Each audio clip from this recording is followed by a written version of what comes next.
will answer question number 1 in the name of Nuk Korako. Te maunga e te whare, Māori ora.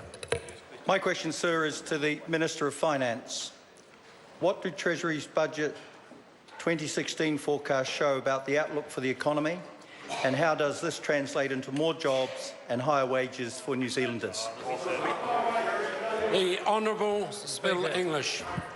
Mr Speaker, the outlook for the economy is positive. Businesses are investing, job growth is solid, and wages are rising on average faster than inflation. Treasury is forecasting real GDP growth of 2.9% over the coming year and 2.8% on average over the 5 years to June 2020. More than 200,000 more people are in work now than 3 years ago, and a further 170,000 jobs are expected by 2020. Over that period, our unemployment rate is expected to drop to 4.6%, and the average wage is forecast to rise to $63,000 a year, $16,000 per year more than it was in 2008. Supplementary. Supplementary question, Nuk Korako. How has the downturn in dairy prices affected the outlook for the economy? The Honourable Well, Mr Bill Speaker, English. it's clear that the dairy sector is doing it tough, but it's also clear that New Zealanders are a bit less dependent on dairy than probably we had all assumed. Despite the downturn in dairy, New Zealand's exports increased by $2 billion last year and are expected to grow by another 25% over the next 4 years, driven by tourism, construction, the beef sector, ICT, wine, and much of the manufacturing sector, which is performing well.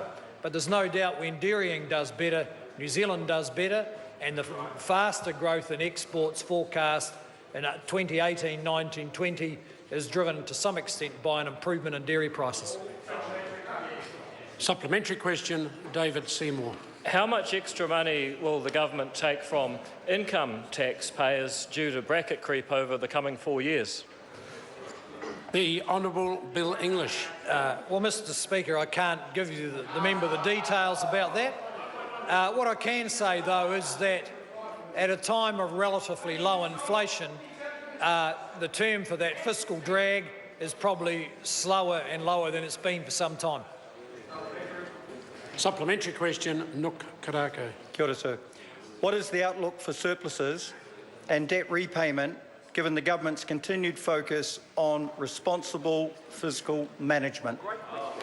The Honourable Bill English. Well, Mr Speaker, moderate surpluses are expected this year, ending at the end of this month, and also in the 2016-17 year, and they will increase, according to these forecasts, by to $6.7 billion in 2019-20. Net debt is expected to peak at 25.6% of GDP and fall to around 20% by 2020.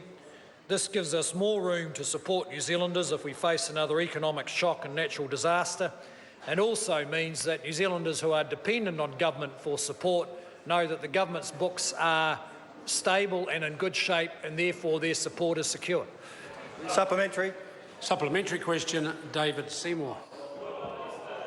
Sorry. Would the Minister appreciate me telling the House that the answer to my earlier supplementary is $1.1 billion? Marginal question, the Honourable Bill English. Yes, Mr Speaker, I have appreciated that already. Supplementary. Supplementary question, Nuk Korako. What choices does Budget 2016 make to support the growing economy and strengthen our communities?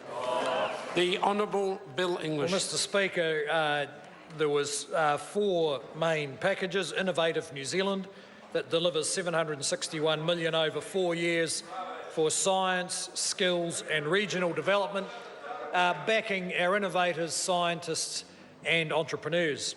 There's a $2.1 billion public infrastructure program focused on schools and digitalisation within government. The social investment package provides $654 million to support vulnerable New Zealanders, and the $2.2 billion health package provides $550 million a year for the health sector. Question number 2